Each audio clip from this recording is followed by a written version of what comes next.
Sir నమస్కారం sir. నమస్తే అండి. సార్ విజయ్ దళపతి గారు పార్టీ పెట్టబోతున్నారు, 2026 ఎలక్షన్స్ లో పార్టిసిపేట్ చేయబోతున్నారు అని ఆయన అనౌన్స్ చేయగానే చాలా మంది ఆయన అన్నా డిఎంకే పార్టీని రీప్లేస్ చేసే స్టాలిన్ కి ధీటైన ఒక నాయకుడు దొరుకుతారని చెప్పేసి చాలా మంది అనుకున్నారు సార్. అయితే ఇంకొంతమంది లేదు ఆయన కమల్ హాసన్ లాగా లేకుంటే విజయకాంత్ గారి లాగా ఇలా వచ్చి అలా వెళ్ళిపోతారని చెప్పేసి కూడా మాట్లాడుకుంటున్నారు. మరి ఇప్పుడు ఆయనకు ఈ అన్నా డిఎంకే పార్టీని ఈయన పార్టీ రీప్లేస్ చేయగలదా? స్టాలిన్ గారికి ధీటైన నాయకుడిగా ఆయన ఎదగలడా సార్? మీ ఒపీనియన్ ఏంటి? స్టాలిన్ కి ధీటైన నాయకుడిగా ఎదగటం అనేది ఆయన ప్రోగ్రామ్ కాదు ఒకటి. రెండోది ఏడీఎంకేని రీప్లేస్ చేయటం అనేది ఆయన ప్రోగ్రామ్ కాదు.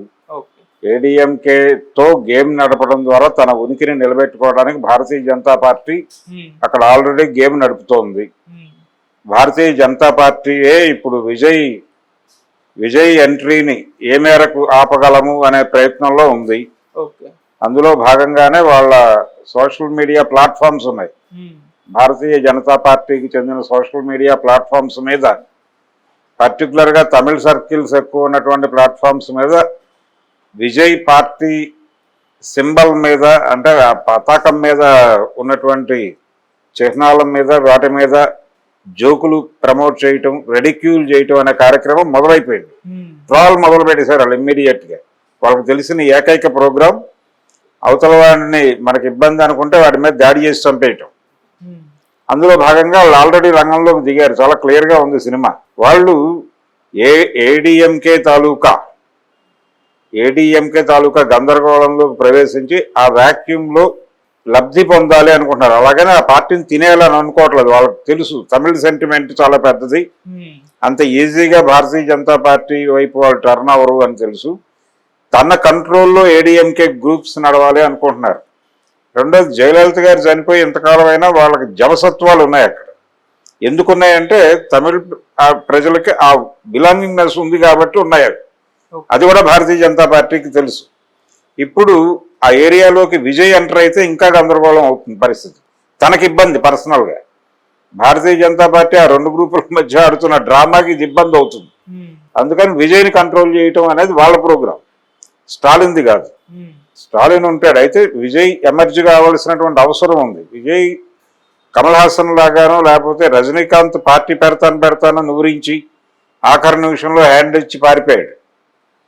ఆయన పార్టీ పెట్టడానికి మ్యారథాన్ మేధోమథనాలు నడిపి ఆయన ఫ్రెండ్ సత్యనారాయణ గారు రజనీకాంత్ అభిమాన సంఘాలతో కొన్ని వందల సమావేశాలు నిర్వహించి పెట్టచ్చు ఏం పర్వాలేదు అని చెప్పి ఒక నివేదిక ఇచ్చిన తర్వాత డేట్ అనౌన్స్ చేసి ఆఖరి నిమిషంలో వెనక్కి మళ్ళాడు ఆయన.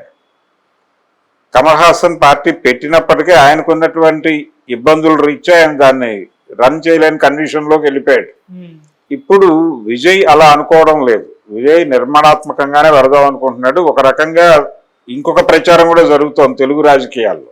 ఇది అంటే రీమేక్ సినిమాలు, పవన్ కళ్యాణ్ సినిమాలు అక్కడ రీమేక్ చేయటం, విజయ్ సినిమాలు ఇక్కడ రీమేక్ చేయటం అనేది గతంలో జరిగేది కాబట్టి జనసేనకి రీమేక్ సినిమా తీస్తున్నాడు విజయ్ అని ఒక ట్రోల్ మొదలుపెట్టారు ఇక్కడ. సరే రీమేక్ సినిమా చేస్తున్నాడా ఇంకొకటి చేస్తున్నాడా అనేది పక్కన పెడితే నష్టపోయేది ఎవరు? విజయ్ పార్టీ పెట్టడం ద్వారా. విజయకాంత్ లేడు ఇప్పుడు. విజయకాంత్ పార్టీ ప్రస్తుతం సుషుప్తావస్థలో ఉంది. కానీ దానికంటూ ఒక ఓట్ బ్యాంక్ సెక్యూర్ చేసుకోగలిగాడు ఆయన. ఇప్పుడు ఆ ఏరియాలో ఇది ఎమర్జ్ అవుతుందా విజయ్ పార్టీ? రెండోది విజయ్ ఫ్యాన్స్ విజయకాంత్ ఫ్యాన్స్తో కంపేర్ చేస్తే ఇది పెద్దది. రెండోది తను సీరియస్గా ప్రజలకి ఒక సందేశం ఇవ్వగలడు. భారతీయ జనతా పార్టీకి నెగిటివ్గా కూడా మాట్లాడున్నాడు ఆయన గతంలో. సో తమిళ్ సెంటిమెంట్ని టచ్ చేసి తమిళ రాజకీయాలకి తమిళ సినిమాకి ఉన్నటువంటి ఒక సంబంధం ఉంది. ద్రవిడ సిద్ధాంత ప్రాతిపదికన అది పెరియార్ రామస్వామి నుంచి పాదుగొలిపినటువంటి ఒక అభిప్రాయాలు. ఆ అభిప్రాయాలు తమిళ సినిమా ఎలా ప్రపంచానికి అందజేసింది అంటే ఒక రకంగా ద్రవిడ సిద్ధాంతాన్ని ప్రచారం చేయడానికి సినిమాని వాడుకున్నారు వాళ్ళు.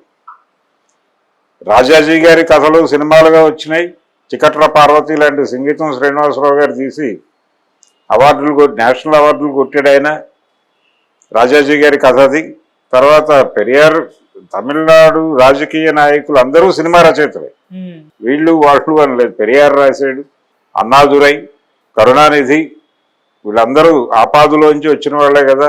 అవును. సో తమిళ సినిమాకి, తమిళ తాత్వికతకి, తమిళ రాజకీయానికి ఒక ఇంటర్లింక్ ఉంది. అయితే ఎంజీఆర్ తర్వాత ఆ బిలాంగింగ్నెస్ ని, ఆ అటాచ్మెంట్ ని ఎస్టాబ్లిష్ చేస్తూ తమిళ హృదయాల్ని కదిలించి ముందుకు నడిపించగలిగినటువంటి నట రాజకీయ నాయకుడు లేకుండా పోయాడు. ఓకే. ఎంజీఆర్ కి అన్నాదురైకి మధ్య నడిచినటువంటి ఒక రిలేషన్, ఇది చాలా ప్రధానం. ఆయనతో ఆయన ట్రావెల్, ఆ తర్వాత తన పార్టీకి అన్నా పేరే పెట్టుకున్నాడు ఆయన, అన్నా డిఎంకే అన్నాడు ఆయన. సో కరుణానిధికి ఆయనకి మధ్య ఉన్నటువంటి కాన్ఫ్లిక్టు, ఆయన ఇమేజ్, ఆయన సినిమాల్లో తన ఇమేజ్ని పెంచుకుంటూ వెళ్ళిన పద్ధతి, అవన్నీ ఎంజీఆర్కి విపరీతంగా కలిసి వచ్చినాయి.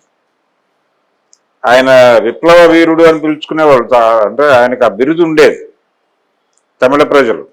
కాబట్టి ఆయన ప్రజల కోసం పోరాడే పాత్రలో చేసేవాడు ప్రధానంగా. రిక్షా కార్మికుడిగాను ఇలాంటి క్యారెక్టర్లు చేసేవాడు ఆయన. అలాగే విజయ్ కూడా నెమ్మదిగా ఆ దిశగా టర్న్ అవుతాడు అనుకుంటున్నాను నేను. అంటే తన సినిమాల ద్వారా పబ్లిక్ ఇష్యూస్ ఆయన బలంగా డిస్కస్ చేసినటువంటి సందర్భాలు లేవు ఇప్పటిదాకా. కాకపోతే అడపాదడపా వ్యవస్థల మీద తనకు ఉన్నటువంటి డిసెంట్ని ఎక్కడో చోట మాట్లాడే ప్రయత్నం అయితే చేస్తున్నాడు. ఆ మధ్య ఓటేయడానికి సైకిల్ మీద వెళ్ళటం, ఇలాంటి మ్యాజిక్లు కూడా చేశాడు ఆయన. పబ్లిక్ అటెన్షన్ ని గ్రాప్ చేయటం అనేది అతనికి చాలా ఈజీ వ్యవహారం. కమల్ హాసన్ లాగా పార్టీ పెట్టి సుప్త చేతనావస్థలో దాన్ని ఉంచడు, డెఫినెట్ గా యాక్టివ్ చేస్తాడు.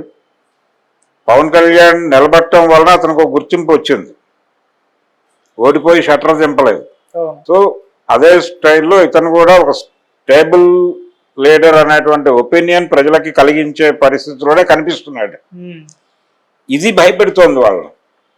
అందుకని వ్యతిరేకమైన ట్రోలు, వ్యతిరేకమైన ప్రచారం విపరీతంగా చేస్తున్నారు విజయ్ మీద కేంద్రీకరించి. ఆయన పతాకంలో ఉన్నటువంటి 2 ఏనుగులు, అది కేరళ ట్రాన్స్పోర్ట్ ఆర్గనైజేషన్, అంటే మనకి ఇక్కడ టీఆర్టీసీ లాగా అక్కడ కేఎస్ఆర్టీసీ ఉంది కదా, రోడ్ ట్రాన్స్పోర్ట్ కార్పొరేషన్, వాళ్ళ సింబల్లో 2 ఏనుగులు ఉంటాయి. అక్కడి నుంచి కాపీ కొట్టాడని, ఆ తర్వాత స్పెయిన్ పతాకంలో ఉండేటువంటి ఆ మధ్యలో ముక్కను తీసుకొచ్చి దానికి కేరళ ఏనుగులను పెట్టి ఒక సినిమాటిక్ ఫ్లాగ్ తయారు చేసి ఎగరేసాడని చెప్పి కూడా ట్రోల్ చేస్తున్నారు. ఇలాంటి ట్రోల్స్ అన్నీ కూడా ఈయన చేసేది ఏమిటి, కమల్ హాసన్ చేసింది ఏమిటి, ఇతను చేసేది ఏమిటి అని ట్రోల్ చేస్తున్నారు. ఇలా ఈ మొత్తం వ్యవహారం వెనకాల ఇతను సీరియస్ పొలిటికల్ పార్టీని అమర్చి చేయబోతున్నాడు అనే భయం. ఆ రోజున ఎంజీఆర్ అలాగైతే తమిళ అంటే తన అభిమానుల్ని, ఓటర్లని అందరినీ కన్సాలిడేట్ చేసుకుని తన వెనక నడిపించాడు, అలా నడిపించగలిగినటువంటి సమర్థత ఉన్నటువంటి, ఓపిక ఉన్నటువంటి నాయకుడు విజయ్ అనేది కనుక ప్రూవ్ అయితే అతన్ని అడ్డుకోవటం ఇబ్బందిగా మారుతుంది. అతన్ని కంట్రోల్లోకి తీసుకోవడానికి మళ్ళీ ఏదో డ్రామా నడపాలి. కాబట్టి అసలు ప్రవేశమే ఆపితే ఎలా ఉంటుంది అన్న మూడ్లో వాళ్ళు ఉన్నారంటే ఇతని మీద కొంచెం సీరియస్గా ఫోకస్ ఉంది ఆ పార్టీ మీద. అందుకని ఆషామాషిగా ఉండదు ఆ పార్టీ, ఆషామాషిగా ఉండదు, కొంచెం సీరియస్ ఇంపాక్టే ఉంటుంది. అతను నిలబడతాడా చివరి వరకు, లేకపోతే వెళ్ళిపోయి ఎవరితోనైనా లాలూచి పడతాడా, అవన్నీ వేరే గొడవ. ఎంజి రామచంద్రన్ కాంగ్రెస్తో ఎక్కువ టైఅప్ అయి ఉండేవాడు అనేది కూడా ఆయన మీద ఒక విమర్శ ఉండేది. ఎన్టీఆర్ గారు మొదటి మహానాడుకు పిలిచి ఫెడరల్ ఫ్రంట్ పెట్టాలి అని మాట్లాడినప్పుడు వీళ్ళందరినీ పిలిచి కాంగ్రెసేతర రాష్ట్రాల ముఖ్యమంత్రులు, కాంగ్రెసేతర ప్రభుత్వాలు ఉన్నటువంటి అన్ని రాష్ట్రాల ముఖ్యమంత్రుల్ని పెట్టి ఆయన ఒక కాన్ఫరెన్స్ పెట్టాడు ఎన్టీఆర్. ఫారూక్ అబ్దుల్లా కాశ్మీర్ నుంచి వచ్చాడు, ఎంజీఆర్ గారు తమిళనాడు నుంచి వచ్చాడు, రామకృష్ణ హెగ్డే గారు కర్ణాటక నుంచి, ఇలా అందరినీ పిలిచి చేస్తే ఎంజీఆర్ గారు మార్నింగ్ సెషన్కి ఉండి మధ్యాహ్నం సెషన్కి వెళ్ళిపోయాడు. ఆయన ఇదేదో కొంచెం తేడాగా ఉంది వ్యవహారం అని చెప్పి గమనించి గుర్తించి వెళ్ళిపోయాడు ఆయన. అది ఇంకా తెలుగు ప్రజలు కానీ తమిళ ప్రజలు కానీ మర్చిపోలేదు. కాబట్టి ఈయన తర్వాత అలా అవుతాడా లేదా అనే విషయం పక్కన పెడితే ప్రస్తుతానికైతే భయం పుట్టించగలుగుతున్నాడు. అది అక్కడ వరకు సక్సెస్. అతని మీద ట్రోల్ ఏ రేంజ్లో జరుగుతోందో ఆ రేంజ్ లో అవతల వాళ్ళని భయపెట్టాడు అనే దానికి కొలమానం ట్రాలే. ఆ ట్రాల్ జరుగుతోంది కాబట్టి ప్రస్తుతం ఆయన సక్సెస్ఫుల్ డైరెక్షన్ లో వెళుతున్నాడు.